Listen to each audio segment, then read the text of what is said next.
দর্শক, এবারে এক নজরে দৈনিক পত্রিকার শিরোনাম জানাবো। আমার হাতে রয়েছে দৈনিক ইত্তেফাক। দৈনিক ইত্তেফাকের শিরোনাম করা হয়েছে এমপি আজিম হত্যাকাণ্ডের বিষয় নিয়ে রাজনৈতিক দ্বন্দ্বে আড়াল হচ্ছে স্বর্ণ চোরাচালান। এছাড়াও পবিত্র হজের আনুষ্ঠানিকতা শুরু হচ্ছে, এই বিষয়টিকেও গুরুত্ব দেওয়া হয়েছে। বাংলাদেশে ইপিজেডে আমিরাতের বিনিয়োগ প্রত্যাশা প্রধানমন্ত্রীর। যুগান্তর পত্রিকার শিরোনাম করেছে সড়ক, রেল ও নৌপথে ঈদযাত্রা, ঘরমুখ মানুষের স্রোত। এছাড়াও বাংলাদেশের খেলার খবরটিও রয়েছে যে সুপার 8-এর পথে বাংলাদেশ। এরপরে আমার হাতে রয়েছে দৈনিক প্রথম আলো। চাহিদার চেয়ে পশু বেশি, তবু কমছে না দাম, এই বিষয়টিকে তারা গুরুত্ব সহকারে প্রতিবেদন করেছে। ঈদের আগে চড়া মশলার বাজার। বাংলাদেশের খেলার খবরও রয়েছে, শেষ 8-এর আরও কাছে বাংলাদেশ।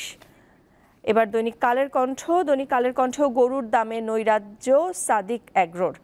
এটি আসলে তাদের একটি বিশেষ প্রতিবেদন। দর্শক, এই ছিল আমার কাছে আজকে দৈনিক পত্রিকার শিরোনামগুলো।